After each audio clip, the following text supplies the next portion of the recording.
তো আমরা এখন করব স্পর্শক অঙ্কন। তো আমাদের এখানে বলেছে 2.5 সেমি। তো 2.5 সেমি কীভাবে করতে হয়, এইভাবে এইখান থেকে এই দেখ, এটা 2, এটা 3, তার মাঝখানে যে টানটা আছে এটা হচ্ছে 2.5। তাহলে এইখান থেকে আমরা এটা টেনে দেবো, এটা হয়ে গেল 2.5 সেমি। আর কত বলেছে, আর বলেছে 5 সেমি। তো আমরা এটা 5 সেমি টেনে নিই।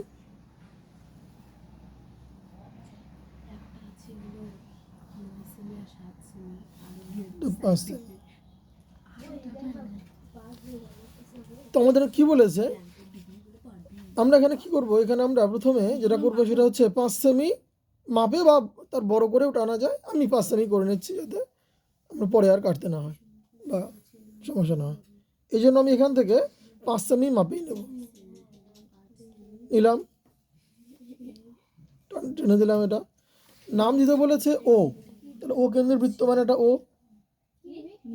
আর এখানে বলেছে পি, বহিস্থ বিন্দু পি, তাহলে এটা হচ্ছে বহিস্থ বিন্দু পি। ওকে, এবার বলেছে যে এই যে বৃত্তটা এখানে আঁকতে হবে তার ব্যাসার্ধ হচ্ছে 2.5। আমরা যেটা এখানে এনেছি এটা 2.5, এই মাপটা নিয়ে আমরা ওতে বসাবো, বসিয়ে এখানে একটা বৃত্ত করব।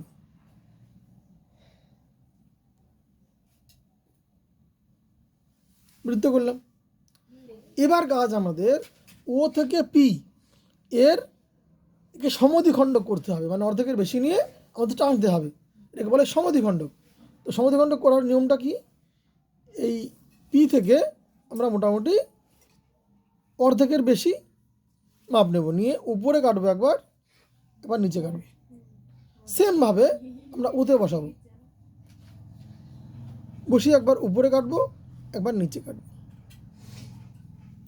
এবার স্কেল দিয়ে এই দুটো আমরা টেনে দেব।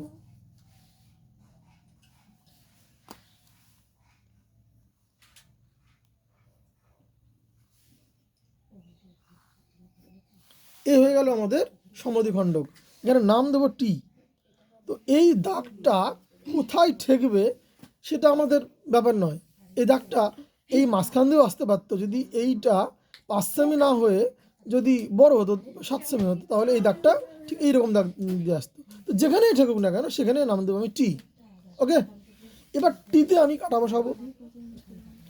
বসানোর পর আমি ও এর মাপ নেবো, ও বিন্দুতে টাচ করাবো। এবার এখান থেকে যদি আমি এটাকে ঘোরাই তাহলে দেখতে পাবো এটা গিয়ে ঠেকবে একেবারে পিতে, ঠেকলো পিতে।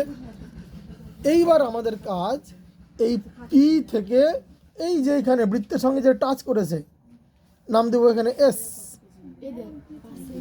এইবার এই বৃত্তের এই যে এস, এই জায়গা থেকে পি এইটা টেনে আমরা কিন্তু এটাকে বাড়ায় দেবো। এটা কিন্তু অবশ্যই একটু বাড়তি করে দিতে হবে, বাড়তি করে না দিলে কিন্তু স্যার নাম্বার কম দিতে পারে, কারণ স্পর্শক মানে স্পর্শ করে বেরিয়ে যাচ্ছে। ওকে, তো এই গেল একটা মানে একটা স্পর্শক। যদি আমাদের দুটো স্পর্শক বলে তাহলে করবো কি, আমি না দেখিয়ে দিচ্ছি, তবু বলে দিচ্ছি একটু। আমি এই যে এই বৃত্তটা আমি এদিকে করেছি, এই দিকেও করতে হতো, করার পরে এখানে যেভাবে আমি এটাকে টাচ করেছি নিয়ে গেছি, এটাকেও এখান থেকে টেনে এদিকে নিয়ে আসতে হতো, তা দুটো হয়ে যেত। ওকে, তো এইভাবে একটা স্পর্শক যদি বলে তো একটা এইভাবে, দুটো বললে এদিকে নিচে সেমভাবে নিচে এদিকে হতো, তাহলে হয়ে যেত। ওকে, তো এই